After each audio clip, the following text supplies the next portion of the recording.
Well, Nigeria is warning that schools in at least 14 states and the capital Abuja are vulnerable to attacks following a renewed wave of mass abductions of students. The state-run Financing Safe Schools says it has collected data to guide intervention measures. Well, twice in 1 week, gangs of motorcycle-riding armed men kidnapped hundreds in Borno State and Kaduna. And this weekend, more than a dozen students and 4 women were kidnapped from a school in Sokoto. Well, joining us now from our Lagos studio is retired Rear Admiral Francis Akpan, who was the commanding officer, Naval Unit Abuja, and a pioneer defense advisor to South Africa. Thank you so much for joining us. It's a delight to have you on Newsnight tonight. First off, help us understand why banditry, insurgency, and other crimes by non-state actors seems to be on the rise at this time. In the last 1 week alone, over 450 people, students and community members have been kidnapped. Thank you, Ngozi and Suleiman, for having me.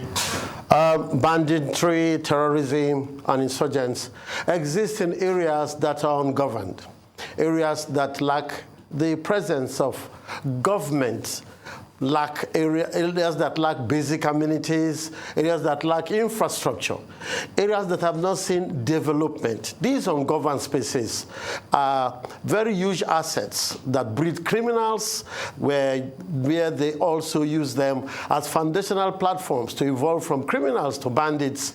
And of course, they are exploited also by those who have terrorist tendencies to attach them to the cells of the multifaceted ungoverned areas to become multifaceted cells. And from then, from banditry to terrorism, it evolves into becoming insurgents, whereby they now take swaths of land from our nation and make them their own territory, collecting taxes and, of course, doing all sorts that they've been doing in the past. Because of the prevalence of banditry, insurgency, and the rest, a new criminal enterprise has emerged. And, of course, they have been responsible for negotiating on behalf of bandits, for ransoms, all kinds of huge amounts, until we've got to this pass where I just heard on the news that 40 trillion is being demanded for bandits, some 150 motorcycles and what have you as ransom that should be paid. Amounts of monies that are beyond even the national budget have been demanded by bandits. And the prevalence of this is because we need to narrow on the ungoverned spaces. We need to reform the echelon of defense, Ministry of Defense, and the armed forces, so that we can have more efficient and more capable armed forces of Nigeria to go and pursue and bring to cessation this predominance of bandits and terrorism. You know, when you speak of reforms, what quickly comes to mind will be the gaps. And you've also been someone who's giving talks on some of these key issues as being an insider, always an insider. Without touching on those very sensitive areas, what are the things Nigerians should be looking forward to, perhaps, in that reform? The fundamentals of this, Suleiman, is that the 1999 Constitution was not very specific about the role of the Ministry of Defense as it pertains to superintendents and, of course, the supervision of the armed forces of Nigeria. By 2007, the National Defense Policy mentioned in what I want to term as a form of tokenism, the superintendents of the armed forces of Nigeria by the Ministry of Defense. By 2017, when the latest National Defense Policy emerged, the same tokenism was offered to the Ministry of Defense as the Superintendent Ministry for the Armed Forces of Nigeria. And so there have been these endemic gaps of supervision, gaps of proper monitoring, and of course, gaps of ensuring that proper administrational guidelines are set for the Armed Forces of Nigeria. Those gaps have been exploited by bandits, terrorists, and prevalent acts of insecurity in the country.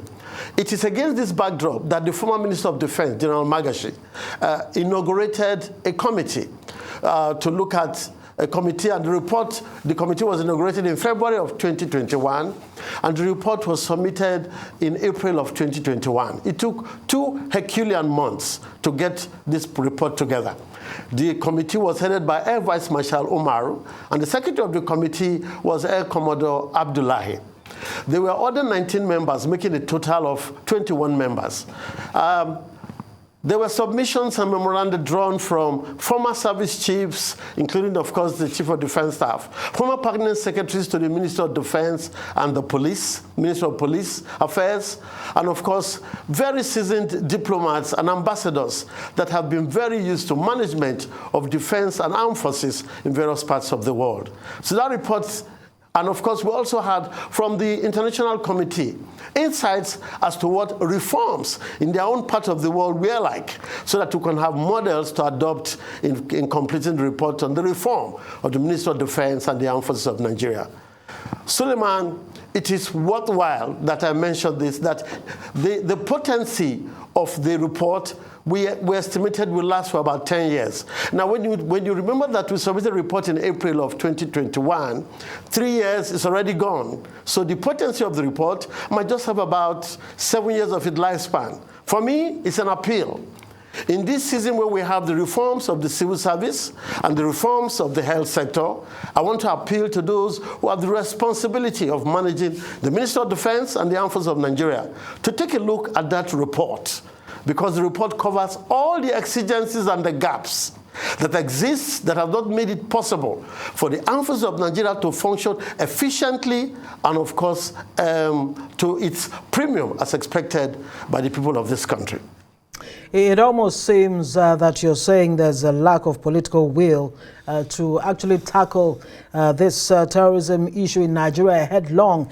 But very quickly, I'd like to get your reaction to the fact that the IPOB Supreme Headquarters were told it's been destroyed in the southeast.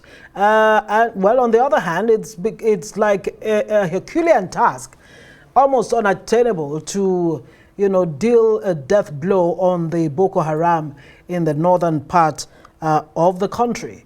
What do you make of that? And also, secondly, how should government be responding to these terrorists that are demanding 40 trillion naira?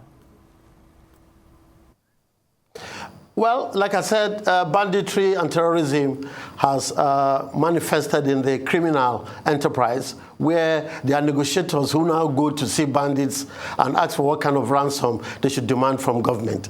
But government must subtly, in its own wisdom, put in place agents of negotiation, mediation, and what have you. But defenselessness is not an option. Part of your power to negotiate must be having the force to bring to submission anyone that carries out such acts as banditry, terrorism, or acts of insurgency. I think it is because of the yearning gap that all this perpetuation of insecurity has dragged for so long a time. If we look at the reform document and the report on reform, it takes every issue of insecurity, the hybrid of banditry, terrorism, and of course insurgency have been treated in the report. The essence of intelligence, the essence of technology, it looks at the infractions as it appertains to the inadequate population in the armed forces, the inadequate training, inadequate exposure. When last has the Armed Forces of Nigeria had joint training? When last has the Armed Forces of Nigeria embarked on international peacekeeping? These were key performance indexes that we could have used in rating the efficiency of the armed forces. And this has been absent because we've not had the proper supervision and superintendence from the Ministry of Defense. And of course, when you refer to the Ministry of Defense, in the past, service chiefs that came to brief us on the outcomes complain of the fact that when requests were made to the ministry, they took months and months before they get response. That is why they adopted the essence of going straight to the presidency to sort issues that pertain to the Armed Forces of Nigeria. The Armed Forces of Nigeria must be properly superintended. The Armed Forces of Nigeria must be properly taken care of. And the ministry responsible for that is the Ministry of Defense. The reform report looks at adequately putting in place the structure that will have the capacity and they have the efficacy to superintend the Armed Forces of Nigeria. Unless we put that structure right, we will not be able to get the best from the Armed Forces of Nigeria.